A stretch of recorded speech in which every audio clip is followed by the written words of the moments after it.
Assalamualaikum teman-teman. Hai, aku Nendri Yustika. Kali ini kita akan belajar bareng tentang penyakit kejang. Oke, langsung saja yuk. Sebelum kita membahas penyakit kejang, pastinya kita perlu tahu dulu dong, apa sih definisi dari penyakit kejang itu?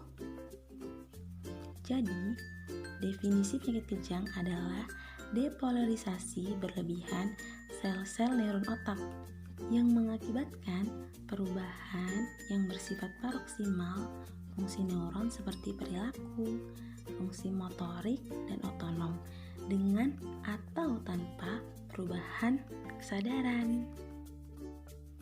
Sekarang kita udah tahu kan? Alhamdulillah. Langsung saja.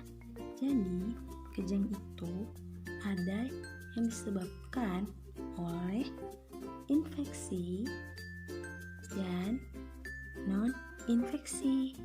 Kejang yang disebabkan oleh infeksi dibagi lagi nih teman-teman menjadi dua, yaitu ada yang infeksi pada intrakranial seperti meningitis, ensefalitis, dan meningoensefalitis.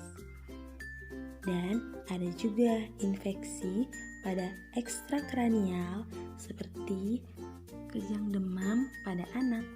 Sedangkan untuk kejang yang disebabkan oleh non-infeksi biasanya seperti kejang pada epilepsi, kejang pada gangguan metabolik, kejang pada gangguan elektrolit, dan kejang pada gangguan kardiovaskuler.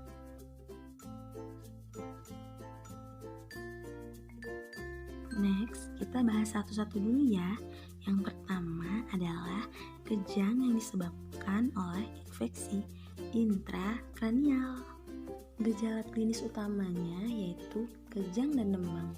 Lalu pada pemeriksaan noni-pendi yang menggunakan LCS didapatkan bahwa jika hasil LCS itu keruh, maka dia dikatakan positif, yang artinya adanya meningitis. Kalau hasil LCS-nya jernih, maka dia negatif, yang artinya adanya ensefalitis. Selanjutnya kita bahas meningitis yuk.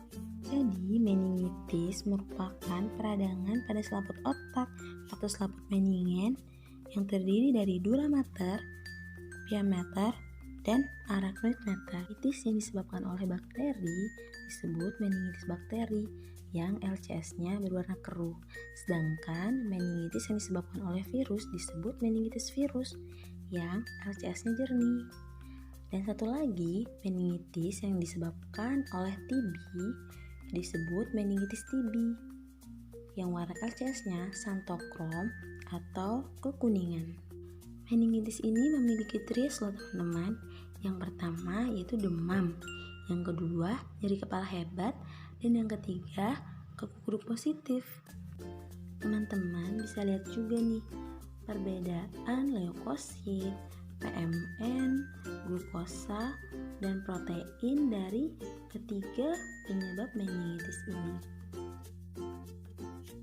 Untuk penata laksanaannya, meningitis bakteri menggunakan antibiotik spektrum luas dan steroid.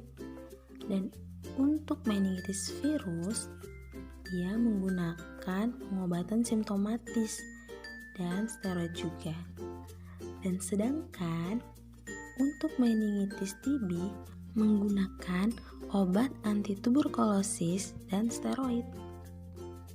Untuk tata laksana yang lebih rinci, nanti kita bahas di part meningoensefalitis ya teman-teman. Lanjut sekarang ensefalitis nih. Ensefalitis merupakan peradangan pada otak atau ensefalon yang memiliki 5 bagian, yaitu telencephalon, diencephalon, mesencephalon, metencephalon, dan mielencephalon. Ensefalitis ini memiliki trias juga loh teman-teman. Yang pertama yaitu demam, yang kedua itu penurunan kesadaran, dan yang ketiga kejang. Dan untuk penata laksanaannya menggunakan pengobatan simptomatis dan steroid. Oke, next, yang ketiga yaitu meningoencephalitis, yaitu peradangan pada otak dan selaput otak. Meliputi 3 bagian dari meningen dan 5 bagian dari encephalon. Meningoencephalitis ini memiliki gejala yang terdiri dari trias encephalitis, yaitu demam, penurunan kesadaran, dan kejang, ditambah lagi dengan kaku kudu positif. Untuk tata laksananya sendiri, yang perlu diperhatikan pertama, keseimbangan cairan dan elektrolit. Kemudian, yang kedua, demam, bisa diberikan antipiretik. Yang ketiga, peningkatan tekanan intrakranial, bisa diberikan manitol dan gliserol sesuai dengan dosis, dan kepala pasien diposisikan setinggi 30 derajat. Yang keempat, yaitu pengobatan penyebab. Sekian video kali ini, dan jangan lewatkan pembahasan selanjutnya ya. Terima kasih telah menonton video ini, teman-teman.